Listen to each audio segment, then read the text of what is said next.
आज हम लोग पढ़ेंगे जो हम चैप्टर अपना पढ़ रहे थे एनआईओएस क्लास 12 हिस्ट्री से लिया था हमने। और हिस्ट्री में हम लोग आपका चैप्टर पढ़ रहे थे। चैप्टर नंबर 10 है और नाम है मुगल शासन की स्थापना।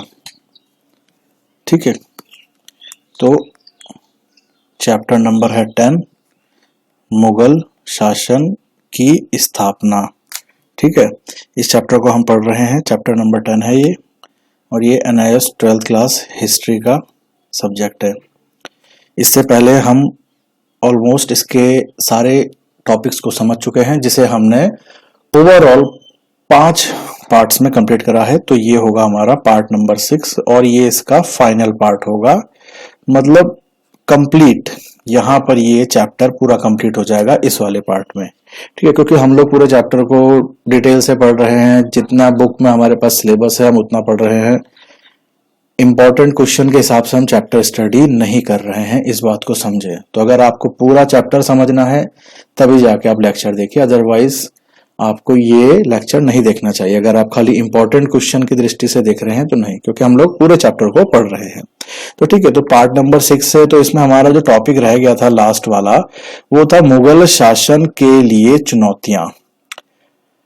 अब इसमें क्या बात बताई गई है कि जो मुगल शासन रहा है, ओवरऑल जो मुगल शासन है, उस शासन के समय पर उन लोगों को किन किन समस्याओं का या किन किन डिफिकल्टीज का सामना करना पड़ा है।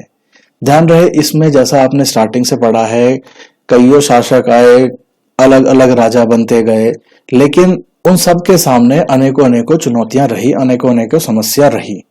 तो हम केवल एक किसी पर्टिकुलर राजा के बारे में या शासक के बारे में बात नहीं करेंगे कि उसके टाइम पे क्या हुआ।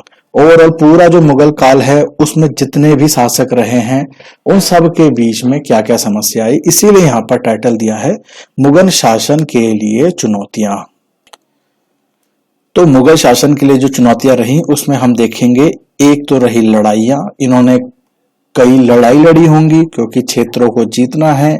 पहले समय पर आप देख रहे हैं कि हर किसी को अपना साम्राज्य विस्तार करना होता था।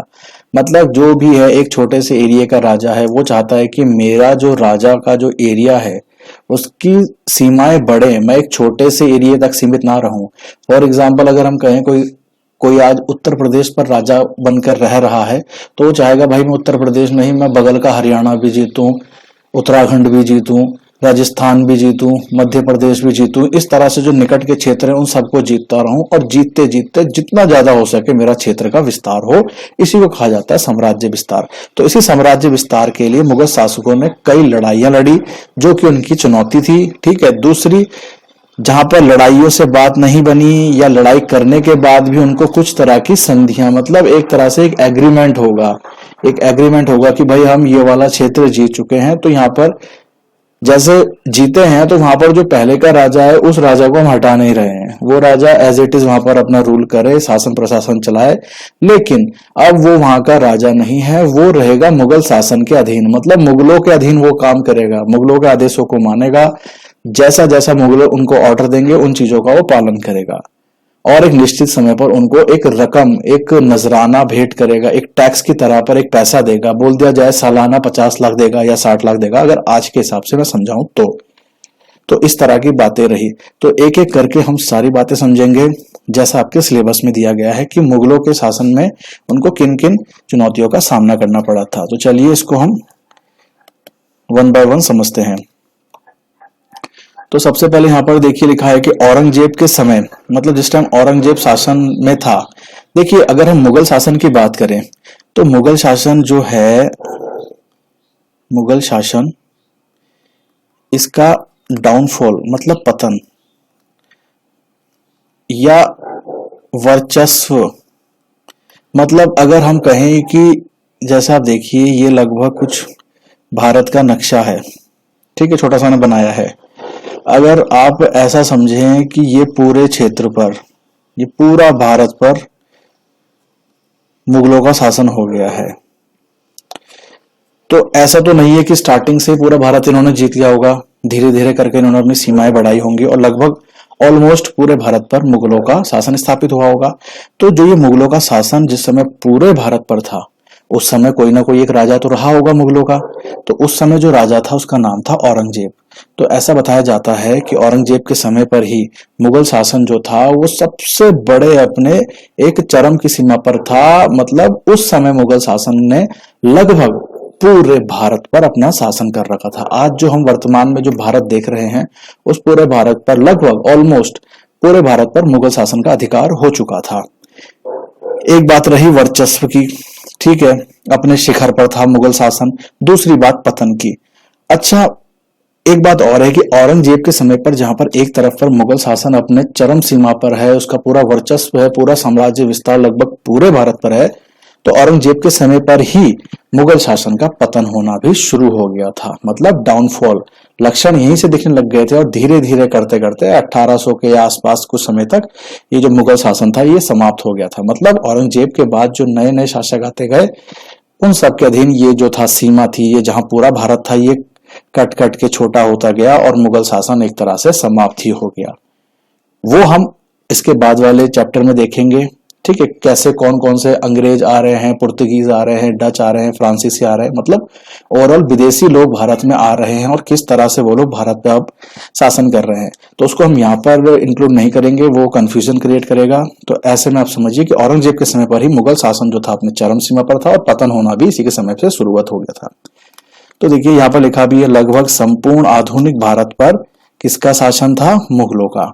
ठीक है, अब हम बात करेंगे चुनौतियों की। क्या क्या चुनौतियां रही मुगल शासन के सामने? तो चुनौतियों का अगर हम क्रम से देखें तो कुछ एक मुख्य समस्याएं हैं, जैसे जाट समुदाय, सतनामिया वंश, अफगानी वंश या अफगानी लोग, सिख समुदाय के लोग, मराठा लोग, साथ साथ आप राजपूत वर्ग भी कह सकते हैं। और अगर देखें तो इस तरह से ये कुछ नाम हैं जो बताए गए हैं कि ये मुख्य रूप से इनके लिए चुनौतियों का कारण बन रखे थे।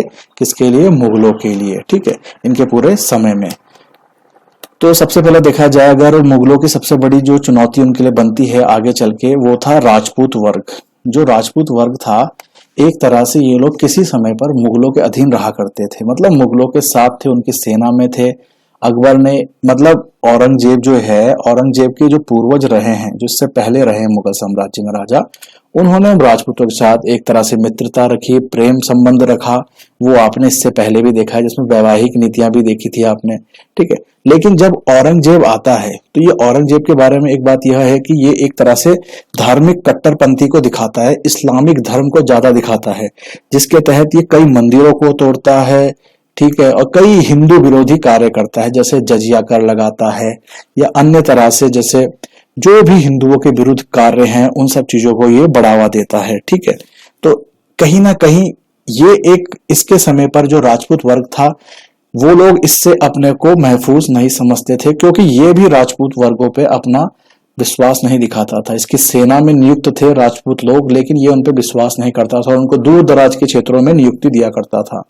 होते करते करते राजपूत लोगों ने इससे अपना किनारा कर लिया और इस मुगल सेना से राजपूत वर्ग अलग हो गया। तो यहाँ पर यह बात लिखी हुई है कि पूर्व में मुगल शासक हिस्सा हुआ करते थे अकबर, जहांगीर और शाहजहां के समय पर, और ये लोग जो राजपूत वर्ग है ये इनको क्या करते थे? मदद किया करते थे मुगल साम्राज्य विस्तार नीति में। मतलब अगर मुगल सेना कहीं पर अटैक, कहीं आक्रमण, कहीं लड़ाई पे जा रही है तो राजपूत वर्ग अपनी सेना देगा, शासक देगा, ये लोग जाएंगे लड़ाई में। और कईयों युद्ध ऐसे रहे हैं जिसमें राजपूतों की वजह से ही मुगल शासकों ने उन क्षेत्रों पर विजय हासिल करी है। लेकिन जैसे ही औरंगजेब का समय आया ये सब लोग अपने को इससे अलग कर देते हैं। ठीक है, लिखा है यहाँ पर औरंगजेब के समय अलग। ये तो रही राजपूत वर्ग के बारे में बात। ठीक है, दूसरी बात करी जाए तो दक्कन भारत का जो स्थानीय शक्तियां थी उन लोगों का विरोध हुआ।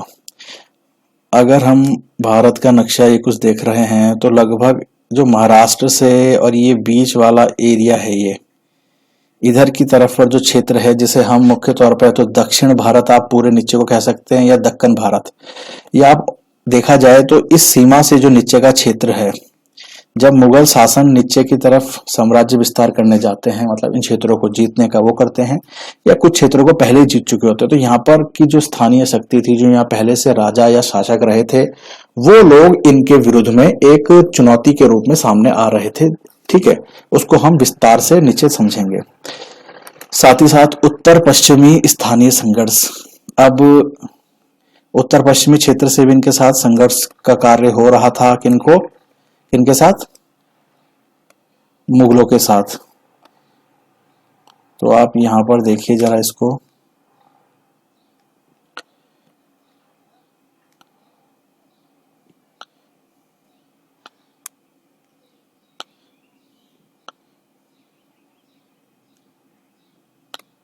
ये लगभग कुछ हमारा भारत का नक्शा है। इस वाले एरिया में यहाँ पर आज पाकिस्तान है, इस तरफ अफगानिस्तान है।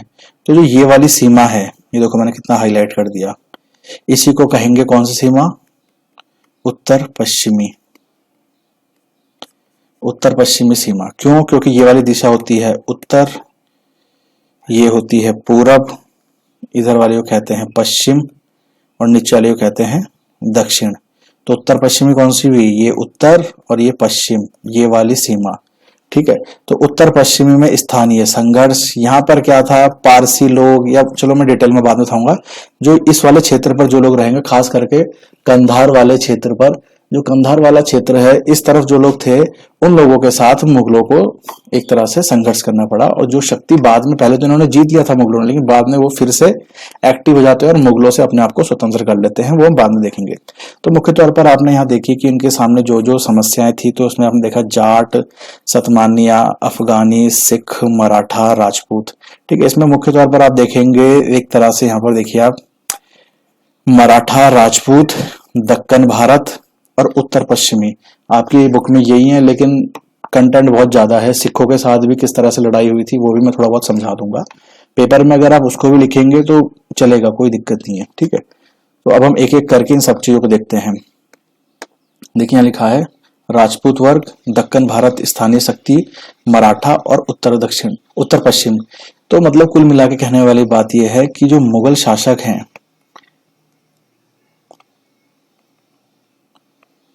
मुगल शासक जो हैं, उन लोगों को इन शक्तियों का सामना करना पड़ा। ये इनके लिए डिफिकल्टीज बन रही थी। तो सबसे पहले हम राजपूतों के बारे में देखते हैं। राजपूत इनके विरुद्ध हो गए। किनके विरुद्ध हो गए? मुगलों के। किस समय? जिस समय, चलिए आप देखिए यहाँ पर इसको पहले, राजपूतों ने मुगलों की मदद करी साम्राज्य विस्तार में अकबर के समय, जहांगीर के समय और शाहजहां के समय। ये मैं आपको पहले ही बता चुका हूं। अगर मुगल साम्राज्य कोई अपना क्षेत्र जीतना चाह रहा है, वहां लड़ाई करने जा रहा है, तो राजपूत वर्ग ने इनका साथ दिया। लेकिन जैसे ही औरंगजेब का समय आया, औरंगजेब ने एक तरह से अपना जो बोलते हैं कट्टरपंथी दिखाई अपने धर्म के प्रति, और हिंदू मुस्लिम वाली भावना के तहत जो इस्लाम धर्म है, इस्लाम धर्म को उसने बढ़ावा दिया। और जो गैर इस्लाम है, खास करके जो हम देखा जाए तो अगर हिंदू धर्म की बात करें तो उसने हिंदू धर्म के अगेंस्ट बहुत सारे कार्य करे। हिंदू धर्म के अगेंस्ट के साथ साथ जो भी इस्लाम धर्म के अलग धर्म है, मतलब मुस्लिम धर्म से जो अलग धर्म है, जो पृथक धर्म है, उन सब के लिए उसने गलत काम ही करे। जैसे एक जजिया कर लगा दिया था इसने, हिंदू मंदिरों को तुड़वाया, जो सिख गुरु थे उनका भी इसने, तेग बहादुर का भी इसने उनका हत्या करवाई थी। तो कुछ इस तरह से देखा जाए तो इसने गैर हिंदू कार्य करे बहुत से। ठीक है। धार्मिक कट्टरता का इसने अपना एक परिचय दिया। तो यहाँ पर हम देख रहे थे कि राजपूतों ने मुगलों की मदद करी। किसके समय? जहांगीर, अकबर, शाहजहां के समय, लेकिन औरंगजेब के समय नहीं हुए। ठीक है। रिश्ते में दरार आई और राजपूत वर्ग अलग हो गया। राजपूतों के अलग होने का मुख्य कारण है कि जो मारवाड़ का क्षेत्र था, वहां पर जो उत्तराधिकारी, मतलब अगला राजा जिसे बनना था, जिसके फेवर में राजपूत वर्ग था, उसका इसने साथ नहीं दिया। किसने? औरंगजेब ने। और इनके विरुद्ध किसी और को वहां का शासक नियुक्त करा। तो इस बात से भी जो राजपूत वर्ग था वो नाराज था, और जोधपुर पर भी मुगल शासक का कब्जा हो गया था। तो ये मुख्य दो कारण बताए गए हैं। अब इन दोनों की कहानी भी बताऊं तो वीडियो बेवजह में लेंथी हो जाएगा, वैसे ही हमारे वीडियो बहुत लेंथी होते हैं। ठीक है। तो आपके सिलेबस में इतना ही है, कहानी आपको समझने की जरूरत नहीं है। आप ये 2 पॉइंट लिख दीजिएगा कि राजपूत वर्ग इनसे विरुद्ध क्यों हो गया। ठीक है। बात देखी जाए तो दक्कन भारत की, अगर दक्कन भारत की बात करी जाए तो दक्कन में मलिक अंबर इनके लिए बहुत बड़ी चुनौती बन रखा था। किसके लिए? मुगल साम्राज्य के लिए। और मलिक अंबर ने अहमदनगर और बीजापुर को अपने अधीन कर लिया था। एक तरह से जो 2 क्षेत्र हैं, इन क्षेत्रों की तरफ से नेतृत्व करता, मतलब इन क्षेत्रों का आप ये समझिए कि शासक जो है मलिक अंबर है। और ये चुनौती दे रहा है मुगल साम्राज्य को, क्योंकि मुगल साम्राज्य इस क्षेत्र को जीतना चाहता है, अहमदनगर और बीजापुर। शाहजहां के समय संघर्ष हुआ था और बीजापुर और गोलकुंडा और ये जो अहमदनगर है ये इसके अधीन कर लिया गया था। ये आपने इससे पहले भी देखा था जिसमें हमने गोलकुंडा नीति वगैरह पढ़ी थी, ठीक है। तो क्या हुआ यहाँ पर कि 1636 में दो क्षेत्रों को तो अधीन करा, लेकिन जो देखिए आप शाहजहां के समय अहमदनगर और बीजापुर के साथ संघर्ष चला।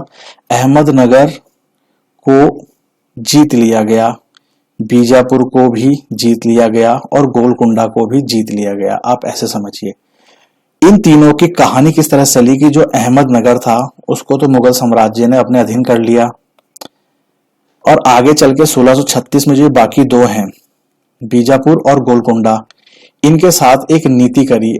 अच्छा, अगर आपने इससे पहले वाला पार्ट देखा तो उसमें ये पूरा डिटेल में दिया गया है, ठीक है, जिसमें क्या क्या नीति थी, किस किस तरह से कितना कितना देना था, क्षतिग्रस्त जो युद्ध में नुकसान हुआ उसका भी पैसा से मांगा था, ठीक है। तो यहाँ पर लिखा वही है कि किंतु संधि हुई, नजराना हुआ और मुगल शासन के अधीन। तो जो ये बीजापुर और गोलकुंडा है इनको भी जीता गया और इनके साथ एक संधि करी गई कि भाई तुम सालाना हमें इतना इतना पैसा दोगे और मुगल अधीनता रहेगी, मतलब मुगल सबसे तुम्हारे ऊपर टॉप में रहेंगे।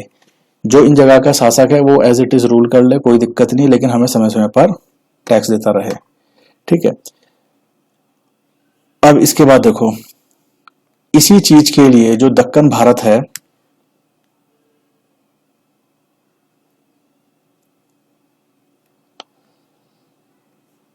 और इसी चीज के लिए जो दक्कन भारत है यहाँ पर लगभग 20 वर्ष के लिए औरंगजेब रहा था और इसने यहीं पर एक अपनी राजधानी जिसका नाम औरंगाबाद है उसका निर्माण भी कराया था, ठीक है।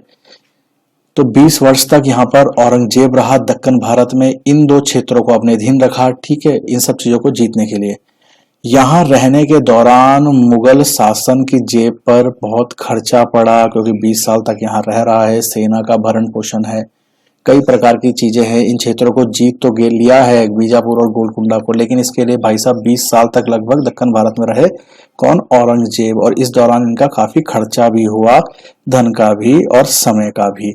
और साथ साथ अगर देखा जाए तो यहाँ पर एक नया दुश्मन भी बन रहा है इसी के निकटतम क्षेत्र पर, क्योंकि एक नई शक्ति यहाँ पर देखने को मिल रही है मराठाओं की। मराठाओं ने लगभग अगर आप देखेंगे तो इसी एरिया के नियर बाय अपनी शासन या साम्राज्य विस्तार को शुरू कर दिया था। मराठाओं में मुख्यतः अगर नाम लिया जाए तो एक नाम हमें देखने को मिलेगा शिवाजी, जिसे आप लोग छत्रपति शिवाजी के नाम से भी जानते हैं, ठीक है। तो दक्कन भारत में हमने देखा ये। अब आगे चल के देखते हैं इसमें और क्या है कहानी। मराठा, जैसा हमने भी जिक्र करा कि मराठा भी एक शक्ति के रूप में अब मुगलों के सामने आ चुकी है, जो निरंतर रूप से इनके लिए चुनौती का कारण बन चुकी है मुगलों के लिए। देखो हुआ क्या, शिवाजी ने कुल 35 किलो पर कब्जा करा अपने साम्राज्य विस्तार या जब भी इन्होंने आक्रमण वगैरह करे, ठीक है। अब इन 35 किलो पर कब्जे, किलो मतलब केजी नहीं, किलो मतलब किले होते हैं ऐसे जो चारों तरफ से घिरे रहे हैं, ऐसे समझिए राजा के महल की तरह बड़े बड़े किले होते हैं, ठीक है। इस तरह के इसने 35 किलो पर कब्जा करा, जिन कब्जों को करने के लिए इसे कई संघर्ष करने पड़े, कई लड़ाई करी और अंतिम रूप से इसे 1662 में एक तरह से इसने स्वतंत्र शासक के रूप में अपनी पहचान कायम कर ली। अब जिन जिन क्षेत्रों को जीत रहा है उन क्षेत्रों में कहीं ना कहीं मुगल साम्राज्य भी अपना अधिकार समझता है और उनको अपने साम्राज्य में जोड़ना चाह रहा है। तो क्या करेगा, मुगल साम्राज्य में आपको पता है बीजापुर, अभी आपने इससे पहले वाली स्लाइड में देखा कि बीजापुर इनके अधीन है। तो बीजापुर का जो शासक था अफजल खां गया किसको मारने, शिवाजी को मारने, लेकिन क्या हुआ, शिवाजी ने अफजल खान को ही मार दिया। आप सभी को मालूम होगा कि इससे पहले आपने देखा कि ये सब मुगल साम्राज्य के अधीन है, एक संधि हुई है, ठीक है। तो जो यहाँ का शासक था वो तो एज इट इज रहा, तो बीजापुर का शासक अफजल खान गया किसको मारने, शिवाजी को मारने, लेकिन खुद मारा गया, ठीक है। आगे चल के देखते हैं मुगल साम्राज्य और परेशान। तो क्या हुआ, अब औरंगजेब ने क्या करा, दक्कन का सूबेदार शाइस्ता नाम के एक अधिकारी को भेजा किसको मारने के लिए, शिवाजी को। लेकिन शिवाजी ने क्या करा, अच्छा देखो, पहले के जमाने में जो युद्ध होते थे आप देखते होंगे कि कईयों दिनों तक चल रहे हैं, कईयों महीनों तक चल रहे हैं। एक दिन में कोई युद्ध थोड़ा थोड़ी होगा कि 10-10 लोग जाके लड़ाई करके खत्म करके आ गए। दोनों तरफ की सेनाएं हैं, कई हजारों में हैं, हाथी घोड़े तोप वगैरह जो भी हैं लेकर के चल रहे हैं। तो होता क्या था कि जैसे ही सूर्योदय होगा दोनों सेना आएंगी, एक टाइम पे लड़ाई होगी, और जैसे ही सूर्यास्त होगा दोनों की सेना वापस जाके आराम करेंगे, सुबह होकर फिर लड़ने को आ जाएंगी। ऐसे करके कुछ कहानी चलती थी। लेकिन हुआ क्या, अब यहाँ पर जो शाइस्ता खान को भेजा था औरंगजेब ने, जो कि दक्कन का सूबेदार था, शिवाजी को मारने, तो शिवाजी ने क्या करा, ये लोग सो रखे थे, सोते हुए इन पर धावा बोल दिया, मतलब अटैक कर दिया। अटैक कर दिया जिससे डर करके शाइस्ता खान भाग गया।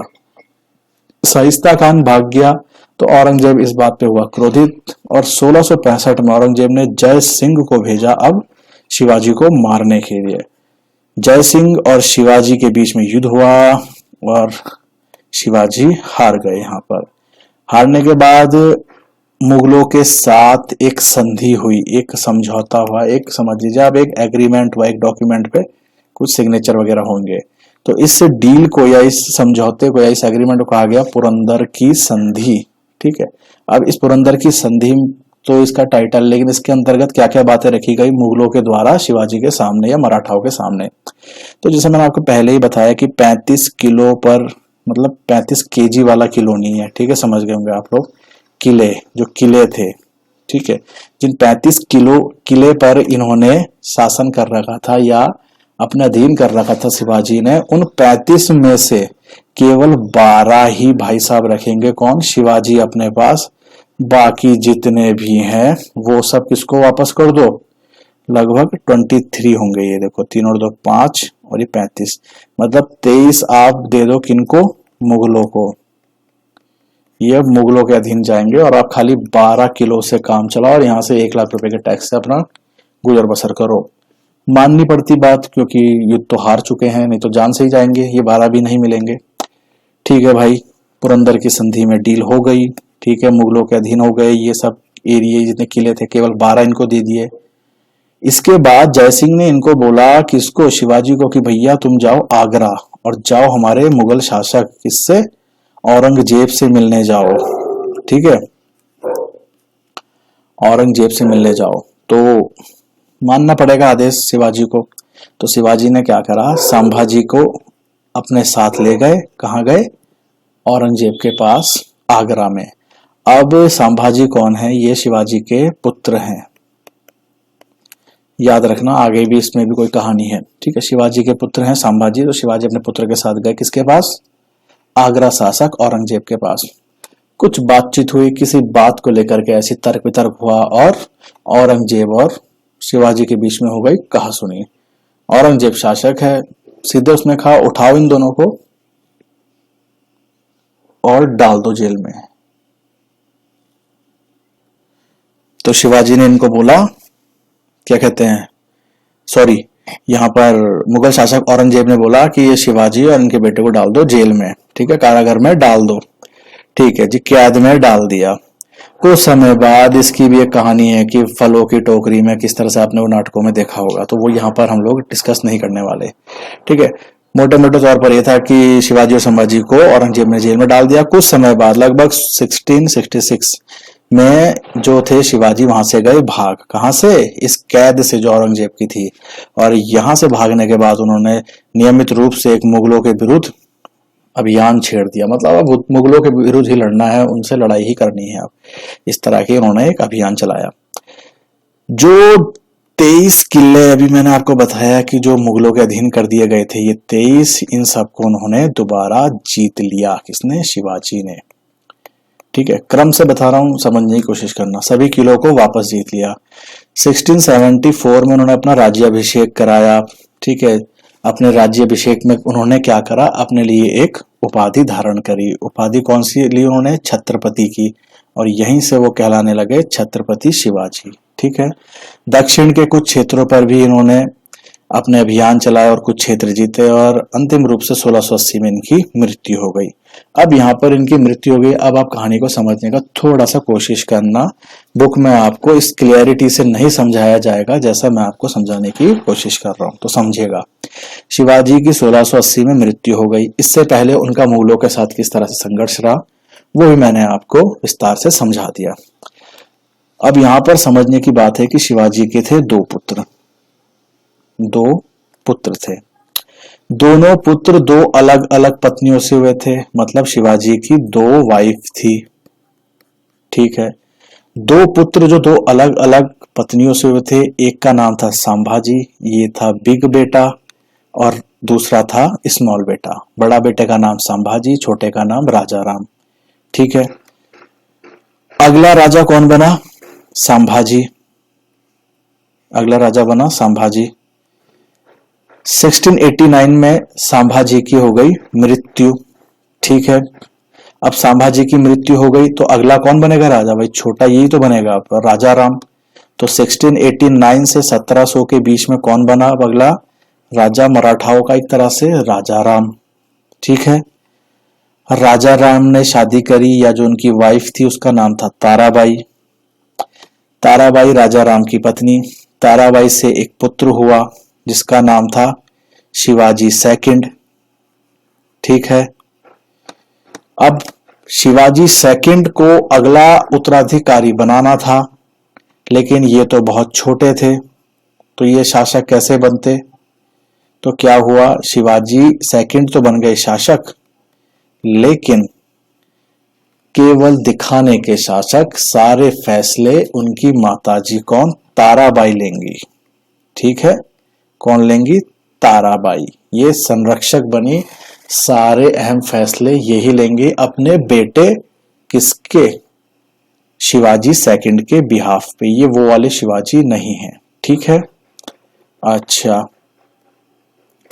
अब संभाजी, देखो इससे पहले की कुछ कहानी है वो मैं आपको नहीं समझाऊंगा, वो भी बहुत लेंथी है। ठीक है, आप क्रम से यहीं पर समझते रहें। इसके बाद क्या हुआ, ताराबाई ने अपने बेटे शिवाजी सेकंड को बना दिया अगला मराठा शासक। सारे फैसले वो खुद ले रही हैं, कौन? ताराबाई, क्योंकि बेटा छोटा है। संभाजी का एक पुत्र जो था मुगल कैद से आजाद कर दिया गया। संभाजी कौन थे? शिवाजी का बड़ा पुत्र, मतलब शिवाजी के पुत्र का पुत्र, पोता। तो संभाजी का पुत्र मुगल कैद में था जिसको मुगलों ने आजाद कर दिया।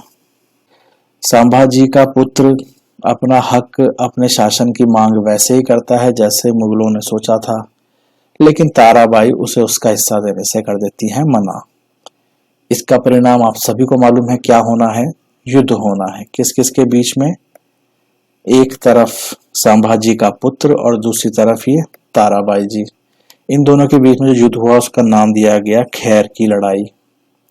रिजल्ट क्या आया? रिजल्ट आया शाहू जी जीत गए। रिजल्ट क्या आया?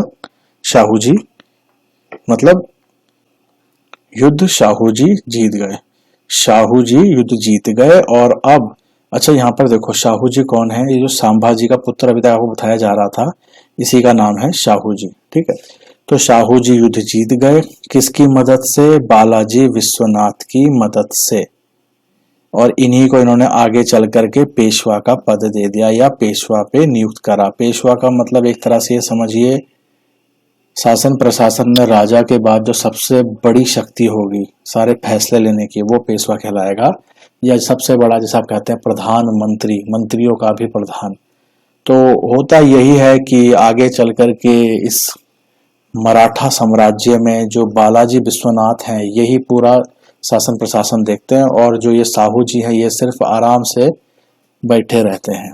ठीक है, तो ये कुछ बातें रही मराठाओं को लेकर के कि किस तरह से मराठा जो थे मुगलों के लिए एक चुनौती बने हुए थे। किस किस तरीके से पहले इन्होंने शिवाजी को हराया। उनके 35 किलो में से, मतलब जितने किले उन्होंने जीते थे 35, उसमें से 12 को रहने दिया उनके पास और 23 पर कब्जा करा। बाद में इनको कैद में रखा, इनको, इनके बेटे को। बाद में शिवाजी वहां से भागते हैं, अपने पुराने हारे हुए किलों को दोबारा जीतते हैं। बाद में शिवाजी के बाद जो उनके उत्तराधिकारी बनते हैं उसमें आपने देखा कि किस किस तरह से क्या कहानी हुई। ठीक है, अब आगे चलते हैं। लास्ट इसमें एक पॉइंट होगा, उसको समझते हैं। उत्तर पश्चिमी सीमा पे मैंने आपको बताया था स्टार्टिंग में कि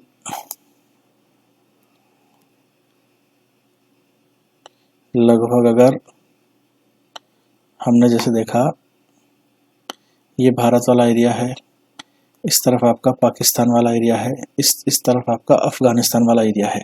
तो जो ये वाला एरिया है जिसे मैंने पूरा हाईलाइट कर दिया है, इस तरफ पर ही इनको कंधार, मुख्यतः इस तरफ वाले क्षेत्र को जीतने के लिए मुगलों को क्या क्या चुनौतियों का सामना करना पड़ा। तो 1595 में 1595 में कंधार को जीता किसने? अकबर ने। ठीक है, और यहाँ पर जो पहले से एक शक्ति थी रोशनाइयों करके, ये लोगों को तो शांत कर दिया गया, ये लोग चुप हो गए। लेकिन अकबर की मृत्यु के बाद यहाँ पर एक तरह से जो पारसी समुदाय था, जो पारसी लोग थे, ये लोग एक्टिव हो गए और ये लोग मुगल शासन के अगेंस्ट आकर के अपने क्षेत्र की वापसी के लिए लड़ाई करने लगे। और इन सब पारसियों की तरफ से जो नेतृत्व करता था, जो शासक था, उसका नाम था शाह अब्बास प्रथम।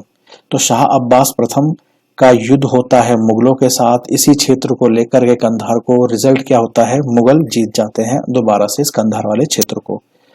1620 में शाह अब्बास दोबारा से अपने क्षेत्र की मांग करता है, मतलब कंधार की मांग करता है मुगलों से, लेकिन मुगल लोग इसके लिए मना कर देते हैं। इसका परिणाम दोबारा से 1649 में पारसियों के बीच और मुगलों के बीच एक युद्ध होता है जिसमें पारसी लोग जीत जाते हैं। कई समय तक मुगल साम्राज्य के लोग इसको जीतने के लिए लगे रहे। अकबर के समय से आप देख रहे हैं, अकबर की मृत्यु के बाद से लेकर के और लगभग औरंगजेब के समय तक ये लड़ते रहे, लेकिन कुछ खास कामयाबी इनको मिली नहीं और एक समय पर इन्होंने ये कंधार का सपना छोड़ ही दिया। इसी समय की बात करी जाए तो इस समय यहाँ पर इनके उत्तर पश्चिमी क्षेत्रों पर उज्बेकों के साथ भी इनके संघर्ष जारी रहे और एक बलक की लड़ाई हुई। यहाँ पर देख लेना, उज्बेकों के साथ इनकी एक लड़ाई हुई जिसका नाम दिया बलक की लड़ाई, जिसमें मुगल हार गए।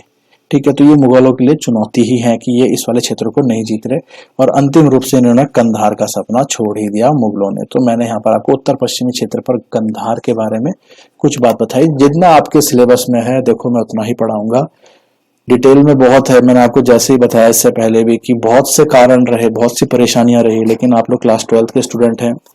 अब इसके बाद ग्रेजुएशन होती है, पोस्ट ग्रेजुएशन होती है, पीएचडी होती है, वहां तक ये चैप्टर चलते हैं। तो आप खुद सोच सकते हैं कि एक एक चैप्टर पे एक एक बुक पढ़ी हुई है।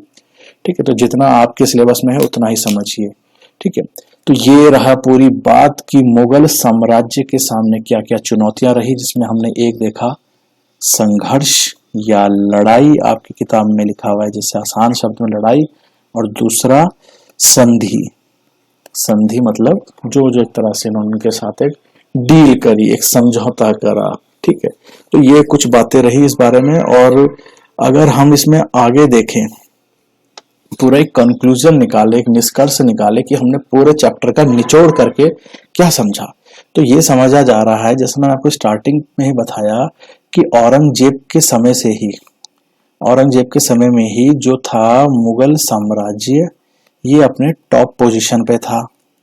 लगभग पूरा इंडिया जो आज का है ये पूरा मुगलों के अधीन था और इसी के समय से डाउनफॉल मतलब पतन होना भी शुरू हो गया था मुगल साम्राज्य का, जिसमें हमने मुख्यतः कुछ कारण देखे। राजपूत वर्ग का अलग होना, जाट समुदाय का अलग होना, सिख समुदाय का अलग होना, दक्कन में मराठा जो शिवाजी वाले थे वो ज्यादा इनके अगेंस्ट हो रखे थे। तो ये मुख्य कुछ कारण रहे इसके लिए, मुगलों के लिए जो चुनौती बने रहे। और आगे चल के धीरे धीरे यही इन लोगों के विरुद्ध होने के कारण ही मुगल साम्राज्य एक समय पर पूरा समाप्त हो जाता है। ठीक है, तो यहाँ पर आप देखेंगे कि 1857 1707 में जो औरंगजेब है इसकी डेथ, मतलब ये मर गया, इसके बाद से लेकर के जो 1857 तक का समय है। और 1857 में आखिरी में बहादुर शाह जफर नाम से एक शासक आएगा मुगलों का, बहादुर शाह जफर सेकंड, और इसकी मृत्यु हो जाती है। और यहाँ पर से आप देखिएगा कि अंग्रेज जो हैं, अंग्रेज भारत में आना शुरू हो गए हैं। इन सब बातों को आप समझना अभी से शुरू कर दीजिए कि यहाँ पर अब धीरे धीरे अंग्रेज भी आ रखे हैं भारत में। तो वो मैं आपको इसके बाद वाले वीडियो में समझाऊंगा कि किस समय की बात है, किस समय क्या क्या हो रहा है। फिर भी आप थोड़ा बहुत यहाँ पर देखिए, मैं आपको समझाने की कोशिश करता हूँ। यहाँ पर स्पेस हो तो 1498, 1602, 1600, पुर्तगाली आ गए 1498 में, डच आ गए, और 1600 में आप देखेंगे कि यहाँ एक ईस्ट इंडिया कंपनी नाम से आपको देखने को मिलेगी। थोड़ा सा ऐसे ही समझा रहा हूं मैं आपको, इस पर ज्यादा फोकस ना करना, हल्का सा कि अब आगे आप लोग क्या समझने वाले हैं। तो जैसे ही ये सब कहानी चल रही है, इसी समय पे आप देखो यहाँ कहाँ 1707 से 1857 तक तो इनका समय चला, कि इनका मुगलों का, मतलब 1707 में औरंगजेब तो लगभग जिस समय अकबर रहा होगा, अकबर के समय में ही अंग्रेज या विदेशी व्यापार करने के लिए भारत में आ रहे हैं। या मोटे मोटे तौर पर अगर आप देखें तो जिस समय यह मुगल साम्राज्य चल रहा है, जो चैप्टर हमने पूरा पढ़ा है, क्योंकि आपके सिलेबस में इसको बताया नहीं गया इस चैप्टर के बीच में, इसके लिए अलग से बनाया है इन्होंने चैप्टर, तो मैं आपको यहीं पर समझाने की कोशिश करता हूं ताकि कहानी में आपको दिक्कत ना हो। जिस समय मुगल साम्राज्य चल रहा है, इसी समय यहाँ पर पुर्तगाली भी आ जाएंगे, मतलब ये विदेशी लोग हैं, ये भारत पे आ रहे हैं व्यापार करने, समझ रहे हो। पुर्तगाली आएंगे, डच आएंगे, फ्रांसीसी भी आते हैं, और इन सब से टॉप पे अंग्रेज, जिसे आप लोग इनकी कंपनी को ईस्ट इंडिया कंपनी के नाम से जानते हैं। तो ये सब लोग भारत पे व्यापार करने के लिए आते हैं और इन सब को पछाड़ देते हैं कौन? अंग्रेज। और इन्हीं के नाम से आगे से भारत में ब्रिटिशर्स, या जिसे आप कहेंगे कि अंग्रेजों के अधीन भारत, मतलब अब ब्रिटिश साम्राज्य हो जाएगा। आप एक तरह से देखिए, हम साम्राज्य नाम से देख रहे हैं, जैसे मुगल आए, उससे पहले दिल्ली सल्तनत आई, तो अब अंग्रेज आ रहे हैं, तो अब ब्रिटिशर्स के अधीन हो जाएगा भारत। ठीक है, तो इंडिया अंडर ब्रिटिश, या जो भी चैप्टर का नाम होगा आपको कहानी पूरी समझा दी जाएगी उसमें। ठीक है, तो ये कुछ बात रही जो हमने पूरी की पूरी यहाँ पर समझ ली है अपने इस चैप्टर से रिलेटेड, और ये चैप्टर इसी के साथ हमारा यहाँ पर कंप्लीट होता है। ठीक है, तो आई होप आप लोगों को समझने में आसानी हो रही होगी, और जो भी आप लोगों की परीक्षा से रिलेटेड आप लोग तैयारी कर रहे हैं हिस्ट्री सब्जेक्ट के, उन सबको बहुत मदद मिल रही होगी इन वीडियो से, मुझे ऐसी उम्मीद है। तो ये चैप्टर नंबर 10 आपका पार्ट 6 के साथ होता है यहाँ पर कंप्लीट। ठीक है, तो थैंक यू एवरीवन, और इसके बाद आपसे मुलाकात होगी इसके बाद वाले लेक्चर में। ठीक है, थैंक यू एवरीवन।